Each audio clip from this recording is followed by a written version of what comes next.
బంగ్లాదేశ్లో ఇండియాకి వచ్చి టీ20 వరల్డ్ కప్ ఆడండిరా అంటే మాకు ఇండియాలో సెక్యూరిటీ పరంగా ఇబ్బంది ఉంది, మేము టీ20 వరల్డ్ కప్ ఆడమని చెప్పారు. అయితే ఐసీసీ ఏమో నాయనా మీరు ఆడకపోతే మాకు వచ్చే నష్టమేమీ లేదు, మీరు ఆడకపోతే మేము ఇంకో టీం తెచ్చి ఆడించుకుంటాం, మీరు ఆడుతారో లేదో జనవరి 21 చెప్పండిరా అంటే బంగ్లాదేశ్ నుంచి ఎలాంటి సమాధానం లేదు. అయితే ఇప్పుడు ఐసీసీ ఇంకో 24 అవర్స్ టైం ఇచ్చింది బంగ్లాదేశ్కి.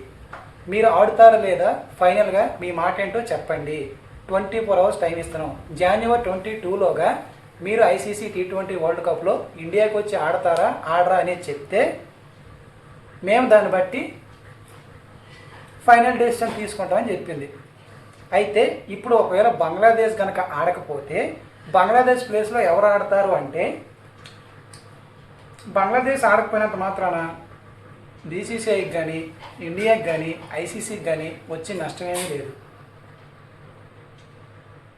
బంగ్లాదేశ్ ఆడకపోతే బంగ్లాదేశ్ ప్లేస్లో ఐసీసీ టీ20 వరల్డ్ కప్ క్వాలిఫైయర్స్లో పాయింట్స్ టేబుల్లో టాప్లో ఉన్న స్కాట్లాండ్ బంగ్లాదేశ్ ప్లేస్లో టీ20 వరల్డ్ కప్ ఆడనుంది.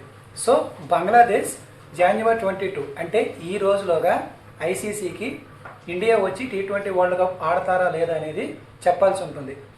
ఒకవేళ బంగ్లాదేశ్ కనుక ఐసీసీకి ఎలాంటి సమాధానం చెప్పకపోయినా లేదంటే ఆడము అని చెప్పినా బంగ్లాదేశ్ ప్లేస్లో స్కాట్లాండ్ టీ20 వరల్డ్ కప్లో ఆడనుంది.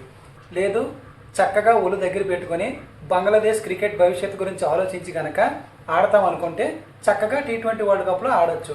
లేదు మేము ఆడము అంటే ఐసీసీ కానీ ఇండియాకి కానీ బీసీసీఐకి కానీ వచ్చే నష్టమే లేదు, చక్కగా వాళ్ళని తప్పించి స్కాట్లాండ్ని టీ20 వరల్డ్ కప్లో ఆడిస్తారు. అంటే దీన్ని బట్టి ఒక సామెత నాకు గుర్తొస్తుంది, ఒకటి శాపం ఇంకోటి వరంగా మారింది అన్నట్టు. ఒకవేళ బంగ్లాదేశ్ కనుక ఆడకపోతే చక్కగా స్కాట్లాండ్ టీ20 వరల్డ్ కప్లో క్వాలిఫై అవ్వలేదు, వీళ్ళ దయతో టీ20 వరల్డ్ కప్ ఆడతారు.